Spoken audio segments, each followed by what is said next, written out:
So hello everyone, welcome to the एडोइंक online academy. आज हम लोग सॉल्व करने जा रहे हैं वर्क एनर्जी पावर के कुछ प्रॉब्लम्स। मैं पेन कलर चेंज कर लेता हूँ, जिसमें हम लोग इसके सब टॉपिक वर्क के प्रॉब्लम सॉल्व करेंगे। आगे वाले वीडियोज में हम लोग एनर्जी और पावर के प्रॉब्लम सॉल्व करेंगे।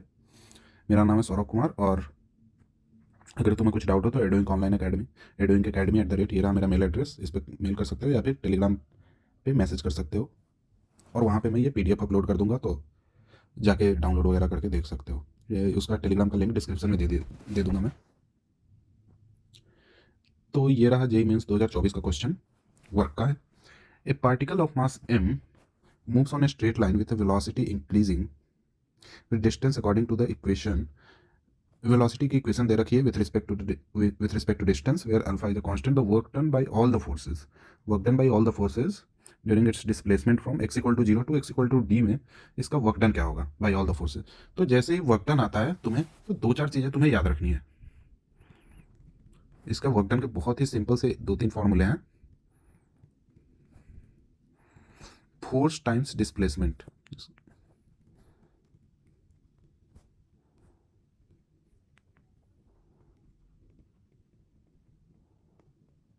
इसको मैं इफ डॉट डी भी लिख सकता हूँ।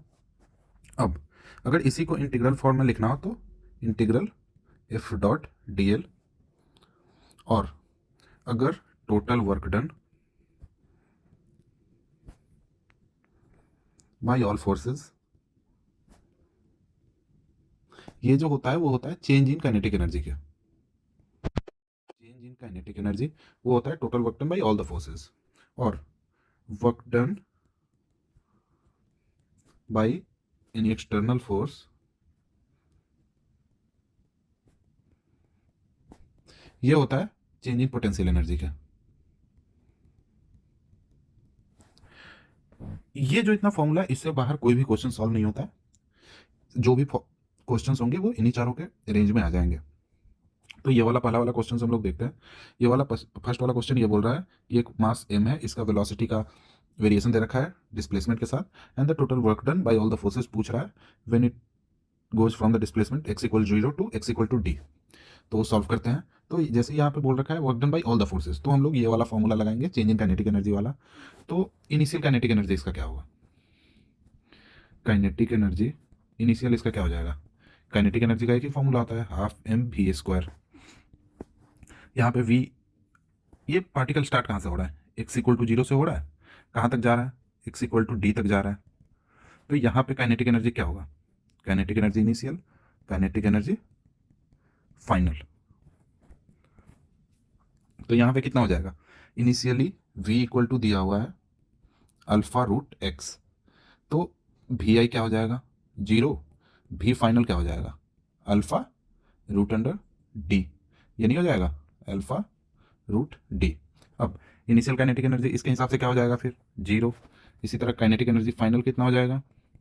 हाफ m, और v कितना है? फाइनल v हमारा है अल्फा रूट डी, इसका स्क्वायर। तो ये कितना हो जाएगा? हाफ m अल्फा स्क्वायर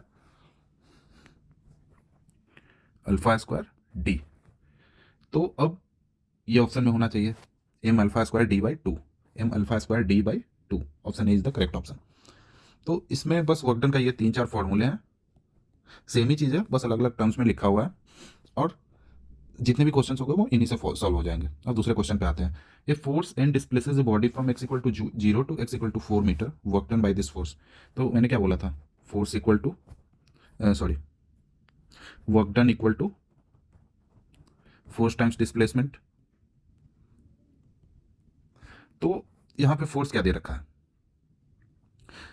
ये कोई वेरिएबल दे रखा है, और यहाँ पे x equal to 2 to x equal to 4 दे रखा है। तो यहाँ पे दिख रहा है कि फोर्स टाइम डिस्प्लेसमेंट करने से हमारा जो फाइनल आउटपुट होगा वो सब वेरिएबल के टर्म में होगा। तो हम लोग ये वाला फॉर्मूला नहीं लगा सकते। तो हम लोग कौन सा वाले पे जाएंगे? तब हम लोगों को लगाना होगा integration force times dl, if dot D L जिसको बोल सकते हो, और लिमिट कौन सी लगानी है? x equal to 2 to x equal to 4, x equal to 2 to x equal to 4। अब यहाँ पे फोर्स का टर्म क्या दे रखा है? क्या दिया हुआ है? 3x² plus 2x minus 5, 3x² plus 2x minus 5। और ये dx में डिस्प्लेसमेंट हो रहा है, किसी किसी में हो सकता है कि ये y में डिस्प्लेसमेंट हो, तो वहाँ पे हम लोग dy उसकी तरफ उसके उसी के हिसाब से dy रख देंगे, किसी dz हो रहा होगा तो dz रख देंगे। तो इसको सॉल्व कर लेते हैं फट तुरंत से।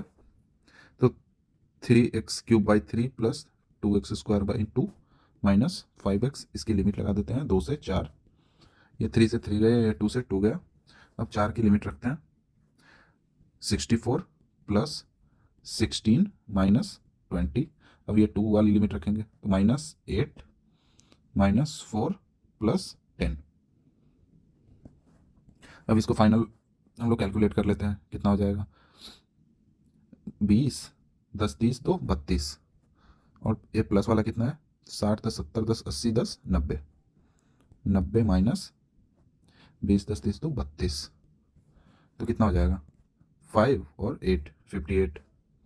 58 कौन सा ऑप्शन है, ऑप्शन बी। अब हम लोग नेक्स्ट क्वेश्चन पे चलते हैं। A body of mass 50 kg is lifted to a height of 20 metre from the ground in 2 different ways as shown in the figure. The ratio of the work done against the gravity in both the respective cases will be. दो तरीके से ऊपर खींचा गया है एक body, एक 50 kg मास के बॉडी को, एक डायरेक्टली नीचे से ऊपर और एक अलोंग दिस पाथ। अब उसके बाद पूछ रहा है the ratio of the work done against the gravity. तो इस क्वेश्चन को कैसे सॉल्व करेंगे, मैंने ऊपर जो फॉर्मूले बताया उसी से सॉल्व होगा ये। यहाँ पे दिया हुआ है the ratio of work done against the gravity, मतलब ग्रेविटी के द्वारा वर्क डन बाय ग्रेविटी, ये एक्सटर्नल फोर्स है। चेंज इन पोटेंशियल एनर्जी नहीं हो जाएगा, change in potential energy directly हम लोग लगा सकते हैं। चेंज इन पोटेंशियल एनर्जी तो 0 है in both cases, potential energy is same. Work done ratio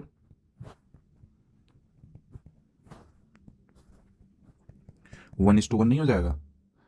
change in potential energy इसमें जो भी होगा इसमें सेम वैल्यू आएगी, इसमें वाले केस में मान लो कि हमारा चेंज इन पोटेंशियल एनर्जी आया मान लो के, इस वाले केस में भी चेंज इन पोटेंशियल एनर्जी आएगा के, then their ratio u1 u2 del u1 upon del u2 k upon k, 1 नहीं हो जाएगा, 1:1। So option is the correct option. अब हम लोग आगे चलते हैं। Fourth question, a block of mass 1 kg is pushed up a surface incline to horizontal, एक 60 डिग्री पे हॉरिजॉन्टल इंक्लाइन प्लेन है, by a force of 10 newton से ऊपर इसको भेजा जा रहा है, पैरेलल टू द इंक्लाइन है वो force, as shown in the figure. When the block is pushed up by 10 metre along inclined surface, ये 10 मीटर पुल किया गया, the work done against the frictional force. तो पहले हमें ये फ्रिक्शनल फोर्स निकालना होगा। यहाँ ये कितना होगा, फ्रिक्शनल फोर्स क्या होता है म्यू इंटू एन, यहाँ पे एन क्या है, एन इस तरफ लगेगा, यहाँ पे नीचे लगेगा mg, तो इस तरफ क्या लगेगा, ये 60 है तो ये 30 हो जाएगा, तो ये 60 तो ये हो जाएगा,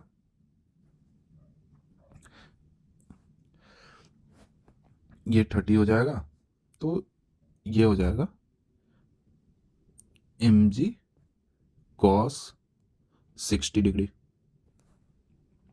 तो n जो होगा और ये बराबर होगा n के, तो इसको मैं लिख सकता हूँ फ्रिक्शनल फोर्स बराबर f से इसको रिप्रेजेंट करता हूँ मैं स्मॉल f से, तो म्यू mg cos 60।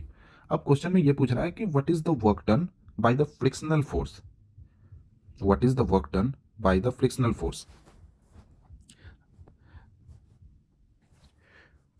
तो इस फोर्स की वैल्यू निकाल लेते हैं। म्यू इक्वल टू क्या दे रखा है 0.1, m कितना दिया हुआ है 1 kg, तो वो तो एज इट इज रह जाएगा। उसके बाद g को मैं 10 ले लेता हूँ, और cos 60 मतलब 1/2, तो ये हो जाएगा 0.5। अब वर्क डन बाय फ्रिक्शन कितना होगा, डिस्प्लेसमेंट तो वही होगा ना, जो या तो ऐसे नॉर्मली जाए या फिर फ्रिक्शन से, जो फ्रिक्शन के ऑपोजिट होगा। तो वर्क डन हो जाएगा फोर्स टाइम्स डिस्प्लेसमेंट मतलब 0.5 टाइम्स डिस्प्लेसमेंट कितना दे रखा था 10, तो ये हो जाएगा 5 जूल। बी करेक्ट ऑप्शन होगा। इसको तुम ऐसे समझ सकते हो कि ये जो फ्रिक्शन फोर्स है वो नीचे की तरफ लग रहा है, और इसके सिर्फ मैग्नीट्यूड पूछा था, अगर मैग्नीट्यूड मतलब ऑप्शन में अगर माइनस होता तो यहाँ पे एक माइनस साइन भी होता, क्योंकि फोर्स लग रहा है नीचे की तरफ, डिस्प्लेसमेंट हो रहा है ऊपर की तरफ, फोर्स लग रहा है नीचे की तरफ, डिस्प्लेसमेंट हो रहा है ऊपर की तरफ, तो ये साइन इसका नेगेटिव होगा ना। अब चलते हैं आगे वाले क्वेश्चन की तरफ। ये वाला समझ में आई होप कि आ गया होगा।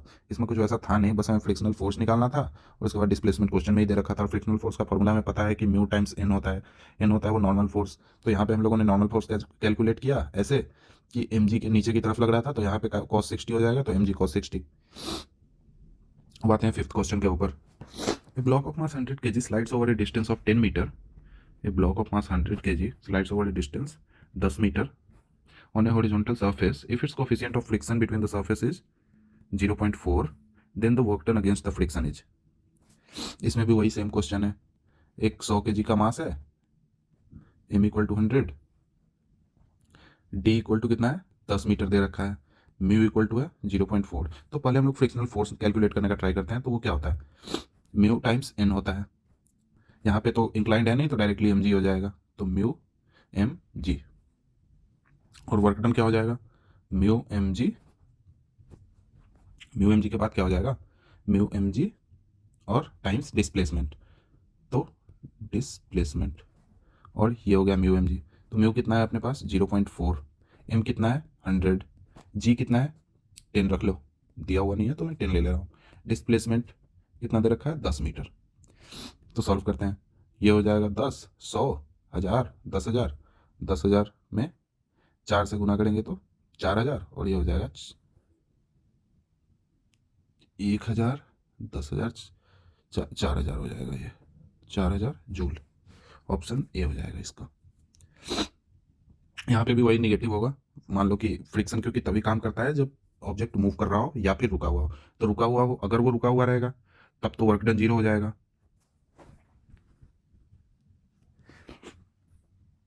और अगर वो मूव कर रहा होगा तो वो फ्रिक्शन ऑपोजिट डायरेक्शन में लगेगा, जिसकी वजह से जो वर्क डन होगा फ्रिक्शन के द्वारा वो हमेशा निगेटिव में होता है।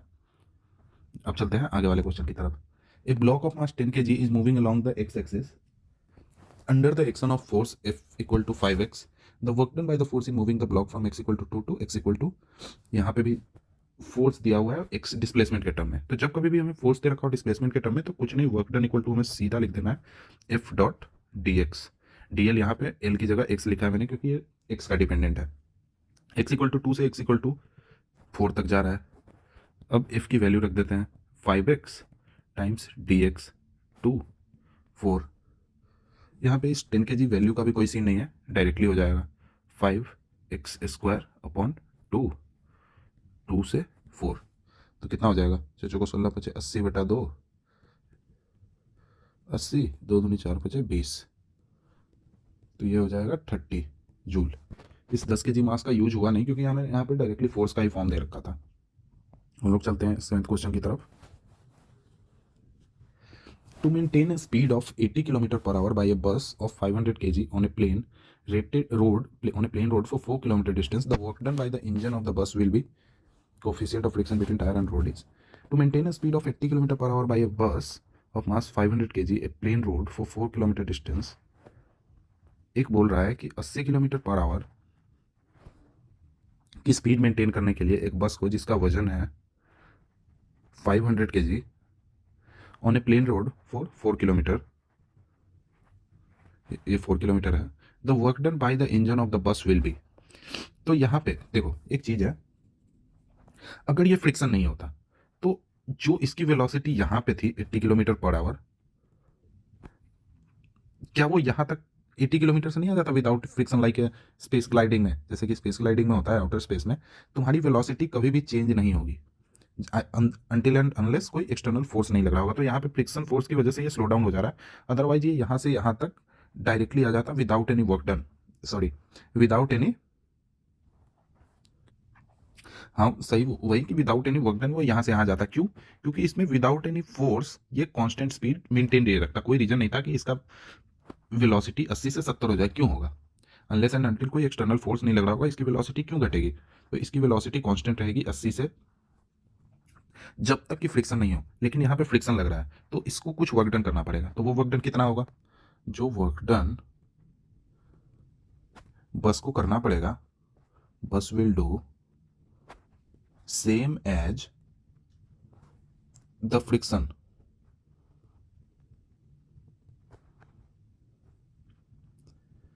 जो फ्रिक्शन की वजह से, तुम ऐसे भी समझ सकते हो कि जितना फ्रिक्शन की वजह से इस तरफ एनर्जी के लॉस हो रहा है, वही एक्स्ट्रा एनर्जी तो इसे देना पड़ेगा बस को इस तरफ जाने के लिए।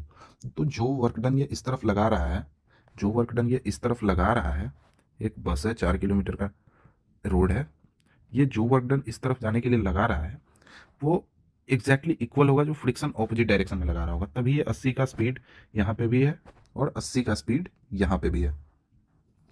तो हम लोग यहाँ पे निकाल रखते हैं वर्क डन बाई फ्रिक्शन।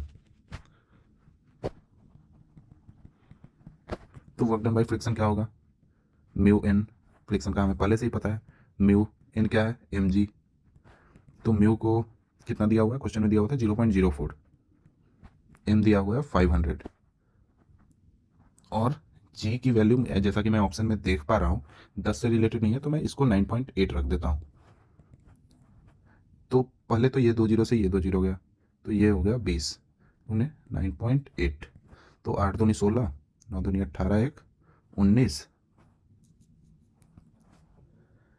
8 दूनी 16, 9 दूनी 18, 1 19, 190। हाँ, गलत तो कुछ नहीं किया, बट हम लोग यहाँ पे एक चीज़ मिस कर रहे हैं, और वो है वर्क डन क्या होता है। ये तो सिर्फ फ्रिक्शनल फोर्स हुआ ना, फ्रिक्शन फोर्स, तो इसको तो हमें डिस्प्लेसमेंट से मल्टीप्लाई करना तो पड़ेगा ना। डिस्प्लेसमेंट कितना दे रखा है, 4 किलोमीटर दे रखा है ना, तो इसको मैं मीटर में लिख देता हूँ 4000, यहाँ पे भी 4000, यहाँ पे भी 4000, यहाँ पे भी 4000, ये कुछ ज़्यादा नहीं हो जा रहा है। अच्छा, किलो जूल में ऑप्शन है, तो इसको मैं 4 से मल्टीप्लाई करके 10⁻³ रख देता हूँ, तो कितना हो जाएगा, 4 को 24, 9 को 36, 27, 36, 37, 38, 4 का 4, 784 kilo joule. 784 kilo joule is the C option. I hope कि ये क्वेश्चन समझ गए होगे। हम लोग आगे चलते हैं। A small particle moves to position this from the initial position this under the action of the force, the value of work done will be. तो इसको बहुत ही इजीली कर सकते हो। इनिशियल पोजीशन ये दे रखा है, फाइनल पोजीशन ये दे रखा है, तो पहले डिस्प्लेसमेंट निकाल लेते हैं। तो डिस्प्लेसमेंट क्या होगा, final position minus initial position, तो क्या हो जाएगा 2i cap minus from its initial position this, final position ये है, तो 5i cap minus 2i cap 3i cap, फिर minus 2i cap minus 3j cap minus 5j cap, फिर k cap minus 4k cap, तो minus 3k cap.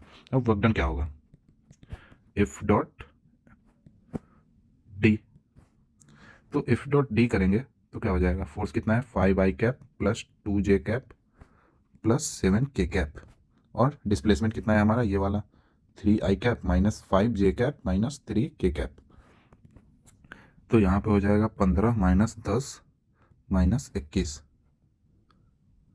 Minus कुछ गलती किया है क्या इसमें भी हम लोगों ने, चलो देखते हैं एक बार, चेक कर लेते हैं ऊपर से।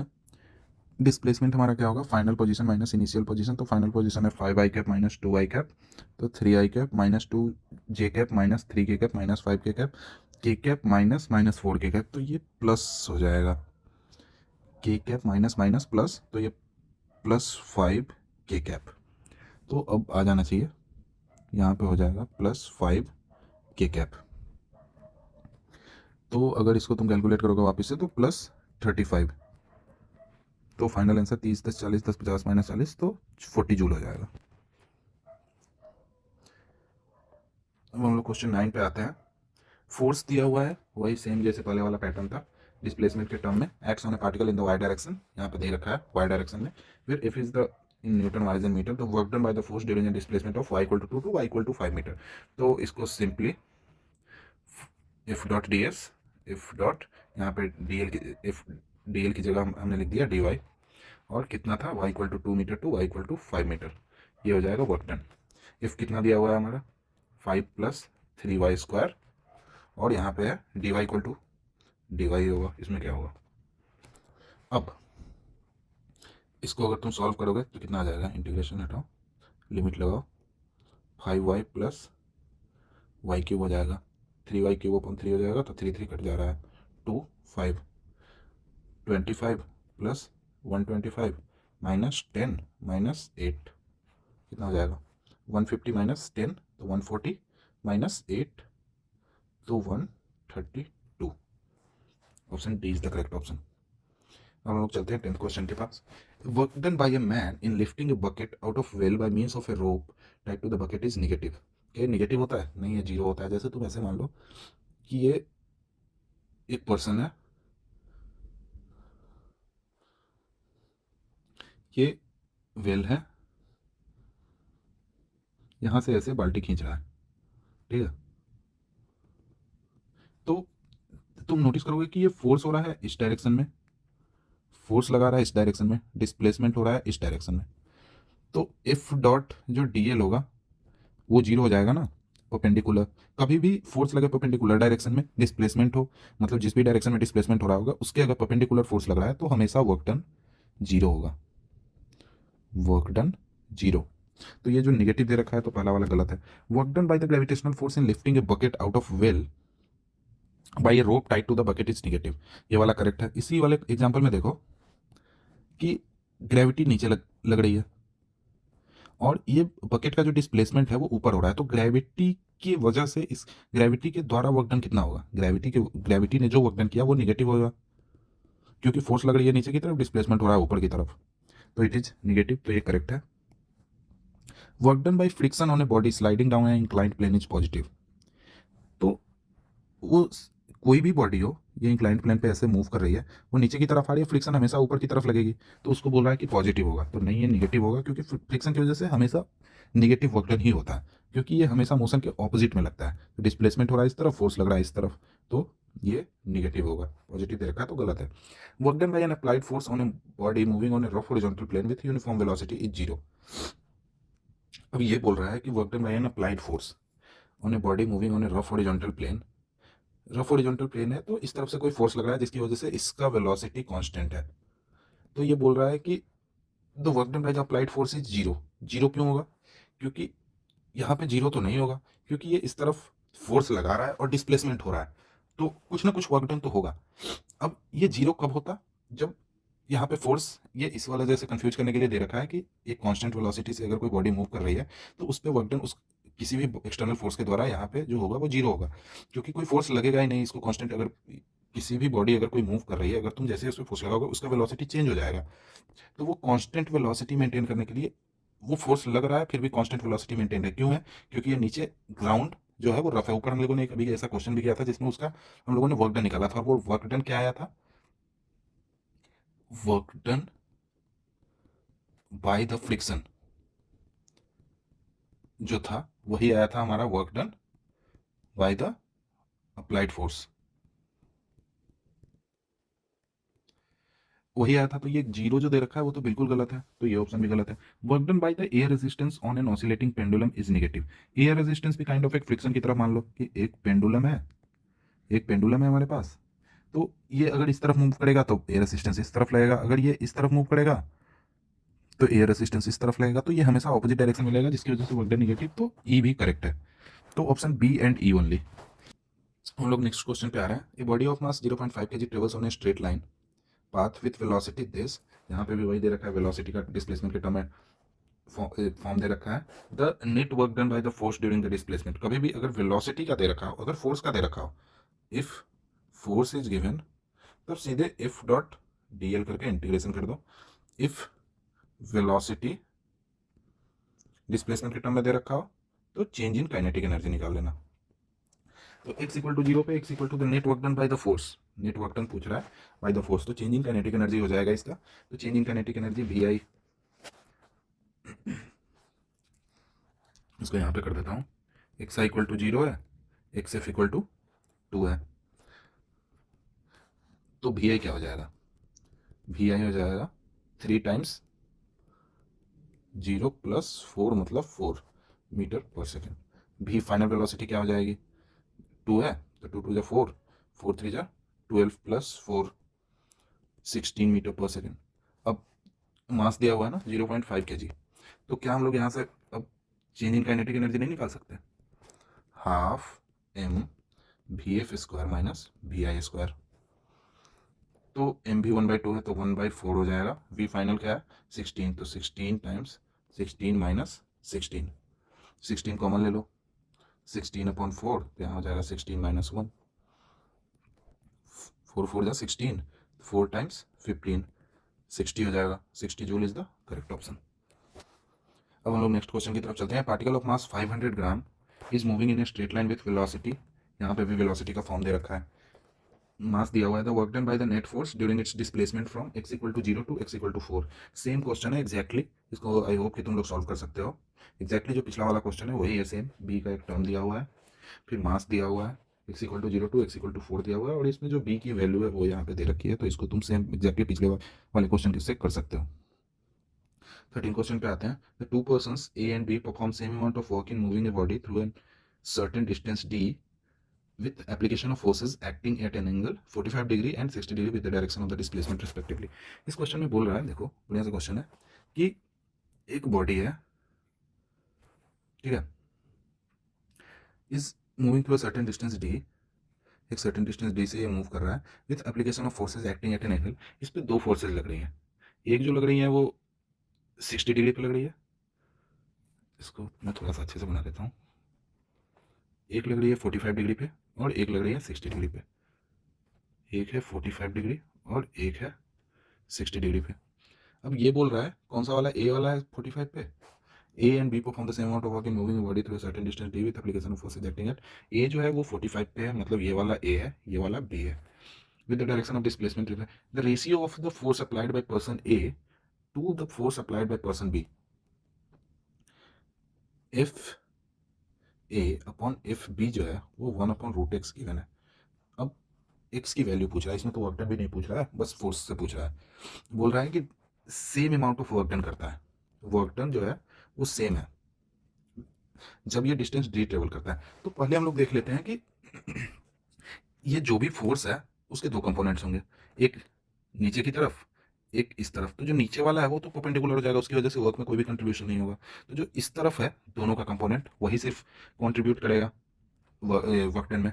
तो इस तरफ वाला हम लोग देख लेते हैं कि वो कितना है।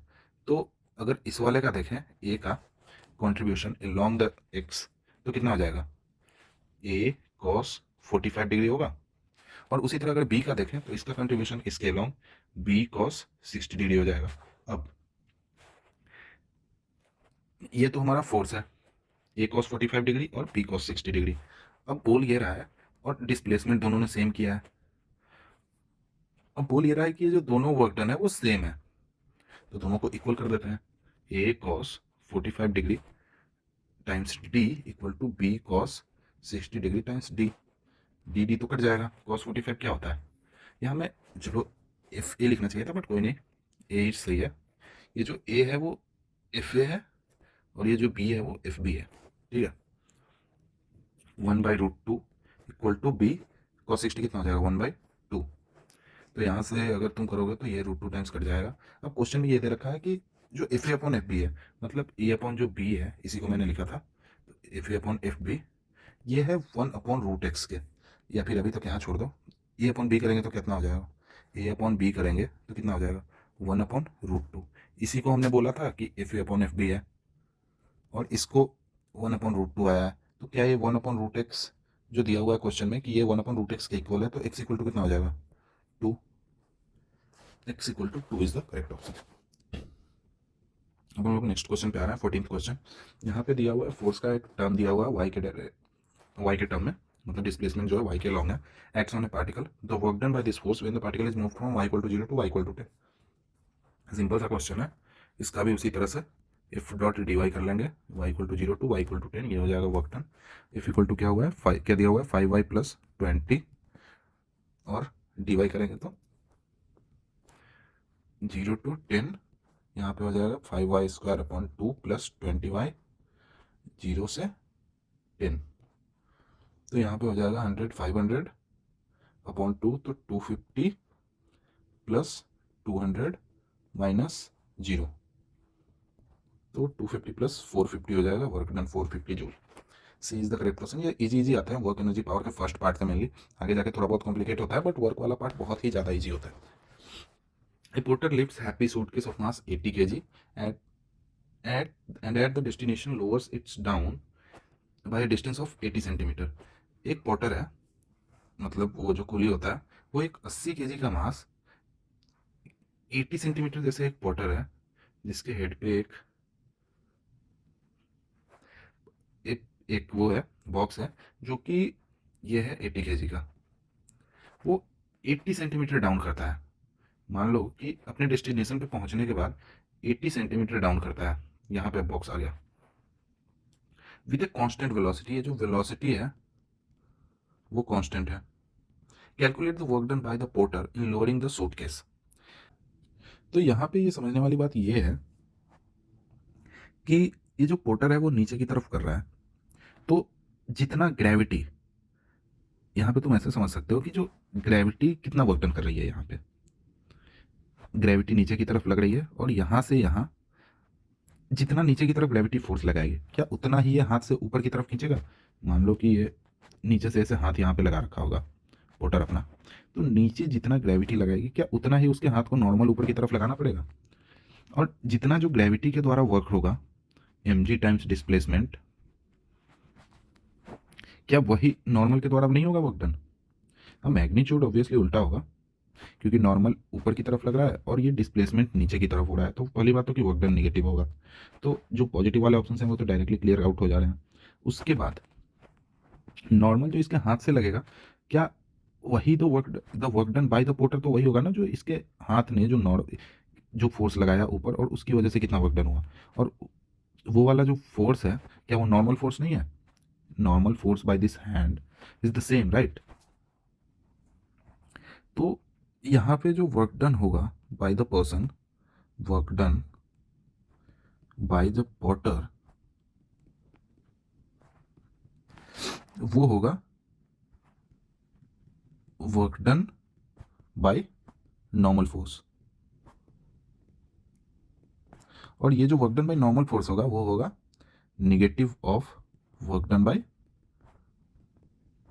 ग्रेविटी। अब वर्क डन बाय ग्रेविटी कितना होगा, तो ये हम लोग नीचे यहाँ पे देख लेते हैं। वर्क डन बाय ग्रेविटी तो फोर्स टाइम्स डिस्प्लेसमेंट, फोर्स कितना है नीचे की तरफ mg लग रहा है, डिस्प्लेसमेंट कितना हुआ 80 सेंटीमीटर, मास कितना था 80 kg, 9.8 दे रखा है स्पेशली यूज करने के लिए j इक्वल टू, तो 80 टाइम्स 9.8 टाइम्स 0.8। तो इसको मैं 1 मिनट कैलकुलेट कर लेता हूँ कितना हो जाएगा। 80 टाइम्स 9.8 टाइम्स 0.8, तो ये आ रहा है 627.2 जूल। तो वर्क डन बाई पोर्टर कितना हो जाएगा,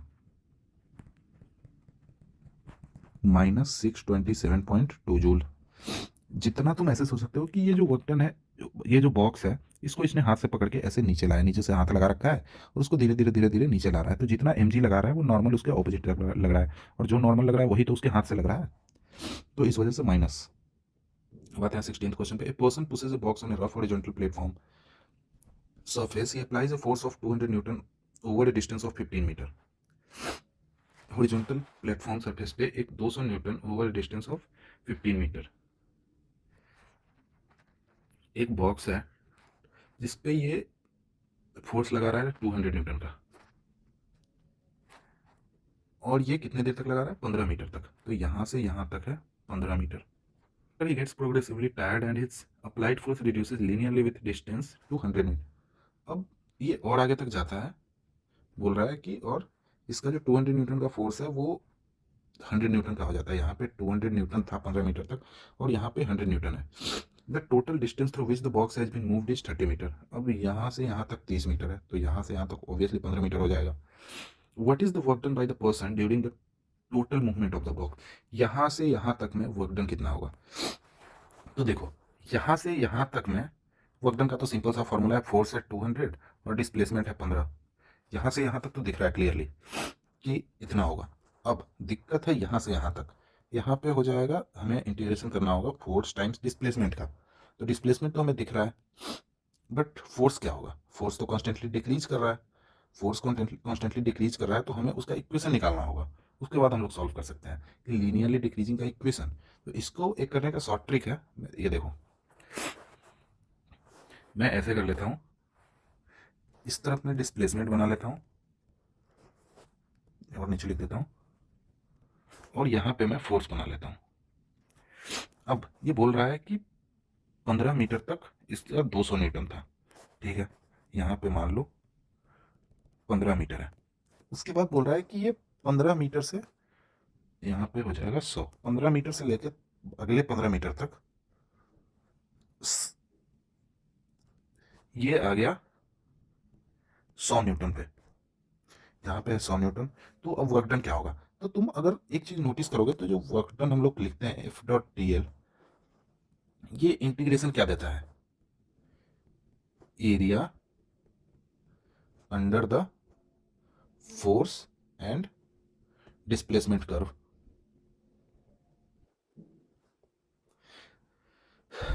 जो इंटीग्रेशन होता है वो हमेशा एरिया ही तो देता है कि एफ और डीएल के बीच में अगर तुम ग्राफ ड्रॉ करोगे तो उसके नीचे का अंडर का एरिया कितना हो जाएगा। तो यहाँ पे तो हमें डायरेक्टली दिख जा रहा है कि हम लोग यहाँ पे इंटीग्रेशन, एक चीज तुम कर सकते हो, इस लाइन की इक्वेशन निकालो, यहाँ से यहाँ तक तो हम लोगों ने इजीली निकाल लिया था, ये जो है 200 टाइम्स 15 वो तो यहाँ से यहाँ तक है, और यहाँ से यहाँ तक निकालने के लिए हम लोगों को ये लाइन की इक्वेशन निकालनी होगी, उसके बाद लिमिट पुट करना होगा यहाँ से यहाँ तक, उसके बाद हमारा जो आंसर आएगा वो एग्जैक्टली इक्वल होगा ये वाला जो एरिया आएगा उसके बराबर। और पहले वाला हम इसको वेरीफाई कैसे कर सकते हैं, तो पहले वाले में हमें दिख रहा था कि 200 टाइम्स 15 होगा वर्क डन, यहाँ पे 200 टाइम्स 200 ये और 15 ये, क्या ये इस रेक्टेंगल का एरिया नहीं है, हमारा आंसर वेरीफाई भी हो गया। तो हम लोगों को क्या करना है कि बस ये इन दोनों का एरिया निकालना है। तो एक का एरिया तो हो गया 200 टाइम्स 15, इस वाले का एरिया क्या है, एरिया ऑफ ट्रेपेजियम क्या होता है 1/2 into sum of parallel sides, जो कि हो जाएगा 100 plus 200 times height 15, sum 1/2 into sum of parallel sides into height. तो ये हो जाएगा 15 दूनी 30, 3000 प्लस 200 एक 300, 15 15 15 225, तो 3 2 5250, ये हो जाएगा हमारा फाइनल आंसर। तो डी हो गया करेक्ट ऑप्शन। तो नेक्स्ट क्वेश्चन में चलते हैं। A small block starts slipping down from a point B on an inclined plane AB, which makes an angle theta with the horizontal section BC. Horizontal section के साथ BC. The smooth and remaining section CA is rough. ये जो है ये rough है। With coefficient of friction mu, इसका जो coefficient of friction है वो mu given है। It is found that the block comes to rest as it reaches the bottom. यहाँ पे आके block rest पे हो जा रहा है। Of the inclined plane if BC equal to AC, एक चीज और दे रखी है, BC equal to AC. Coefficient of friction is given by mu equal to K tan theta, the value of K is. इस वाले क्वेश्चन को कैसे कर सकते हैं हम लोग,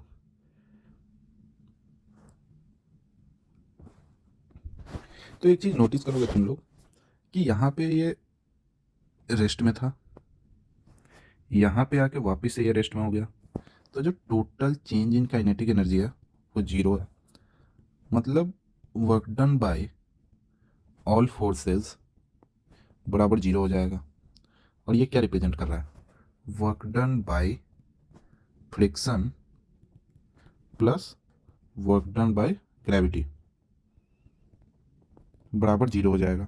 यहाँ पे कुछ और है क्या, एक तो चीज़ तो बोल रहा है कि यहाँ पे रफ है तो यहाँ पे फ्रिक्शन रहेगा, और ग्रेविटी तो पूरे में है, तो एक ग्रेविटी वर्क करेगी एक फ्रिक्शन वर्क करेगा, और तो कुछ भी है नहीं यहाँ पे।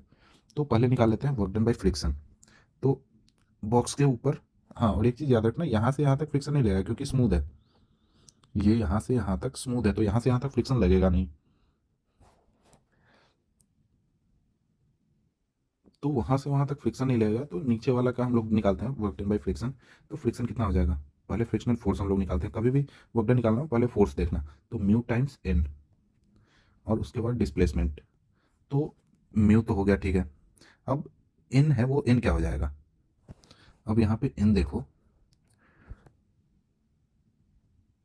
यहाँ पे एम जी वर्क कर रहा है, तो ये वाला क्या हो जाएगा, ये थीटा है तो ये 90 माइनस थीटा, तो ये थीटा, तो ये हो जाएगा एम जी कॉस थीटा, और यही तो होगा नॉर्मल का इक्वल। तो जो एन होगा वो हो जाएगा एम जी कॉस थीटा का इक्वल। और डिस्प्लेसमेंट, ये कितने दूर तक फ्रिक्शन में है, क्या ये एसी के बराबर नहीं है, AC mu M G cos theta AC. अब ये वाला टर्म लेते हैं वर्क डन बाय ग्रेविटी। तो वर्क डन बाय ग्रेविटी इसको हम लोग डायरेक्टली लिख सकते हैं change in potential energy M G H, H कितना चेंज हुआ, या फिर इसको हम लोग इस तरह से भी ले सकते हैं, चेंज इन या तो पोटेंशियल एनर्जी लिख सकते हो, नहीं तो डायरेक्टली हम लोग इस तरह से भी तो कर सकते हैं कि इस तरफ जो फोर्स लग रहा है वो लग रहा है एम जी साइन थीटा, और उसमें डिस्प्लेसमेंट कितना हो रहा है, तो ये ए बी हो रहा है, एम जी साइन थीटा, ये फोर्स हो गया, डिस्प्लेसमेंट कितना है ए सी प्लस बी सी, ए सी प्लस बी सी। अब एम जी साइन थीटा, अब दिया हुआ है कि जो बी सी है वो 2 AC के बराबर है, तो ये हो जाएगा 3AC। अब इन दोनों का जोड़ है वो जीरो गिवन है, तो पहले तो AC को उधर ले जाकर जीरो कर दो। अब दिया हुआ है mu M G cos theta equal to, इसको अगर मैं उधर ले जाऊंगा तो -3mg sine theta, M G से एम जी उड़ गया, तो म्यू बराबर हो जाएगा -tan थीटा। अब क्वेश्चन में दिया हुआ है कि coefficient of friction is given by mu equal to k tan theta, तो mu equal to k tan theta, यहाँ पे हमने एक 3 मिस कर दिया है, तो यहाँ पे 3 भी होगा। और अगर ये माइनस साइन, हम लोग एक चीज़ और मिस कर रहे हैं, रुक जाओ, यहाँ पे जो वर्क डन बाय फ्रिक्शन होता है क्या वो निगेटिव नहीं होता है, तो इसको अगर तुम निगेटिव करोगे तो ये वाला निगेटिव निगेटिव उड़ गया, ये माइनस खत्म हो गया, म्यू इक्वल टू हो गया 3 tan थीटा।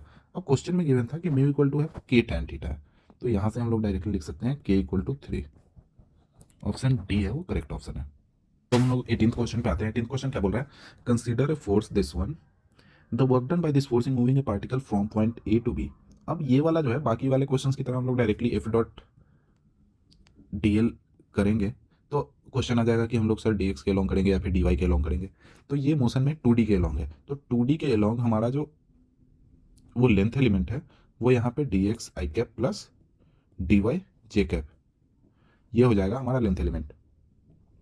अगर ये 3D में होता तो डी एक्स आई कैप प्लस डी वाई जे कैप प्लस डी जेड के कैप, ये होता है हमारा लेंथ एलिमेंट, ये है हमारा लेंथ एलिमेंट। तो इससे हम लोग मल्टीप्लाई करेंगे, तो करके देखते हैं। एफ इक्वल टू क्या हो जाएगा हमारा -x आई कैप प्लस वाई जे कैप डॉट लेंथ एलिमेंट हमारा क्या है डी एक्स आई कैप प्लस डी वाई जे कैप, क्योंकि ये मोशन है वो 2D में है, एक्स और वाई दोनों डायरेक्शन में है। लिमिट हम लोग रख लेते हैं, बाद में रख लेंगे। तो -x, तो -x²/2, ये डॉट ये करोगे, चलो पहले एक स्टेप और बढ़ा देता हूँ, -x dx plus Y D Y, ये हो जाएगा। अब इसको दो इंटीग्रेशन में तोड़ लो, तो -x dx, x की लिमिट कितनी से कितनी है 0 से 1 से 0 है, प्लस y, इसकी लिमिट कितनी है 0 से 1 है। अब इसको अगर करोगे तो x²/2 लिमिट 1 से 0 प्लस y²/2 लिमिट 0 से 1, इसका कितना हो जाएगा 0 माइनस माइनस 1, तो ये हो जाएगा 1/2, क्योंकि माइनस ये वाला माइनस और ये वाला माइनस मिलकर प्लस हो जाएगा। फिर इसी तरह अगर इसको करेंगे तो प्लस 1/2 हो जाएगा, तो ये हो जाएगा 1 joule. C is the correct option. ये क्वेश्चन है कि block of mass m is kept on a platform which starts from rest, एक मास m है जो एक प्लेटफॉर्म पे रखा हुआ है, विच starts from rest with constant acceleration g/2 upward, work done by the normal force normal reaction on block in time t। तो normal reaction तो यहाँ पे लगेगा, इस ये वाला जो सरफेस है वो लगाएगा इस ब्लॉक के ऊपर। तो पहले हम लोग इसका अगर फ्री बॉडी डायग्राम देखें तो ऊपर की तरफ लग रहा है नॉर्मल, इसका एक्सीलरेशन है g/2, नीचे की तरफ लग रहा है mg, तो ये हो जाएगा n minus M G equal to m into g/2। तो work done by the normal reaction, तो पहले हम लोग नॉर्मल रिएक्शन ही निकाल लेते हैं, तो mg/2 प्लस mg कितना हो जाएगा mg/2 प्लस mg, तो 3mg/2, ये हो गया हमारा नॉर्मल रिएक्शन फोर्स। अब उसके बाद work done by the normal reaction on block on time t is, t time में, तो पहले हम लोग देख लेते हैं कि t टाइम में इसका डिस्प्लेसमेंट कितना होगा। तो हम लोग इसको ऐसे निकाल सकते हैं कि s equal to U T plus half AT² जो हमारा न्यूटन लॉज ऑफ मोशन से आता है, it's which starts from rest given है, तो ये वाला टर्म 0 हो जाएगा, तो s इक्वल टू क्या हो जाएगा हाफ, a इक्वल टू क्या था हमारा g/2 और t², मतलब GT²/4 हो गया हमारा डिस्प्लेसमेंट। तो अब वर्क डन नहीं निकाल सकते हम लोग, वर्क डन हो जाएगा force times F dot S, force हमारा कितना आया था 3mg/2 जो कि नॉर्मल रिएक्शन था, और उसके बाद डिस्प्लेसमेंट हो जाएगा हमारा जी टी स्क्वायर अपन 4। तो ऑप्शन कितना हो जाएगा 3/8 mg/t²। 3/8 mg/t²। जी स्क्वायर, अच्छा जी स्क्वायर होगा mg²t²। 3/8 mg²t²। D is the correct option. उसके बाद लास्ट क्वेश्चन पे आते हैं हम लोग। Spring of spring constant 5 into 10 to the power 3 Newton is stretched initially by 5 centimeter from the unstretched position. Then the work required to stretch it further by another 5 centimeter each. तो इसको मैंने नीचे solve कर रखा है, मतलब एक solve नहीं किया, बस एक तुम ऐसे समझ लो कि ये रहा क्वेश्चन कि अनस्ट्रेच्ड पोजीशन ये था फर्स्ट पोजीशन,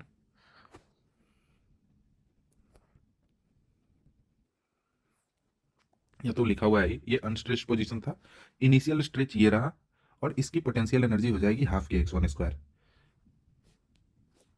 और x1 इक्वल टू क्या दिया हुआ है 5 दिया हुआ है क्या, हाँ 5 दिया हुआ है। अब फिर उसको ये यहाँ पे पोजीशन था आफ्टर x1, एंड उसके बाद हम लोगों ने फिर से इसको स्ट्रेच किया और यहाँ पे इसको स्ट्रेच कर दिया फर्दर 5। ये वाला जो था ये 5 था, और x2 जो हो गया ये हो जाएगा 10, क्योंकि हमने फर्दर वहां से 5 किया। तो अब ये बोल रहा है कि हमें वर्क डन निकालना है by the spring force, then the work done required to stretch it further by the force. तो work done by external force हमने क्या बोला था, work done by external force, क्या ये चेंज इन पोटेंशियल एनर्जी के बराबर नहीं होता है? तो चेंज इन पोटेंशियल एनर्जी क्या हो जाएगा, हाफ के x2² माइनस x1²। तो हाफ के x2 कितना है, ये जो x होता है वो होता है अनस्ट्रेच्ड पोजीशन से, अनस्ट्रेच्ड पोजीशन से हम लोग ये कैलकुलेट करते हैं। तो अनस्ट्रेच्ड पोजीशन हो गया, तो इसका हो जाएगा 10k² माइनस 5²। ये जो x यहाँ पे होता है वो अनस्ट्रेच्ड पोजीशन से होता है, तो यहाँ पे हो जाएगा change in kinetic energy from final position to change in potential energy from final position to change in potential energy from to initial position. तो इनिशियल पोजीशन हमारा 5 था, उसके बाद हम लोगों ने फर्दर स्ट्रेच किया था, तो हाफ के इक्वल टू समथिंग गिवन था क्वेश्चन में 5 × 10⁻3। तो 5 × 10⁻3, और इसमें हो जाएगा 10 × 100 माइनस 25, तो 75। तो फाइनल आंसर विल बी कितना हो जाएगा, इसको मैं 1 मिनट मल्टीप्लाई कर लेता हूँ। 5 टाइम्स जो 75 अपॉन में 2, 187.5, 187.5 इंटू 10⁻3, 187.5 इंटू 10⁻3। अच्छा ये सेंटीमीटर में था, सॉरी, सेंटीमीटर में था, तो सेंटीमीटर स्क्वायर हो जाएगा, तो इसको 10⁻⁻2, 10⁻⁻2, तो ये हो जाएगा 10⁻⁻4, 10⁻⁻4, 10⁻⁻4, तो ये हो जाएगा 187.5 इंटू 10⁻⁻1, तो 18.75। Option B is the correct option. तो आज के लिए इतना ही, मिलते हैं अगले वीडियो में। अगला देखता हूँ मैं किस चीज़ का बना पाता हूँ। आई होप कि तुम समझ पा रहे हो, कुछ समझ नहीं पा रहे हो तो टेलीग्राम वगैरह पे मैसेज कर सकते हो, और या फिर मेल भी कर सकते हो मुझे। मैं PDF ऐसे ही सॉल्यूशन वाला अपलोड कर दूंगा टेलीग्राम पे। तो चलो मिलते हैं, थैंक यू।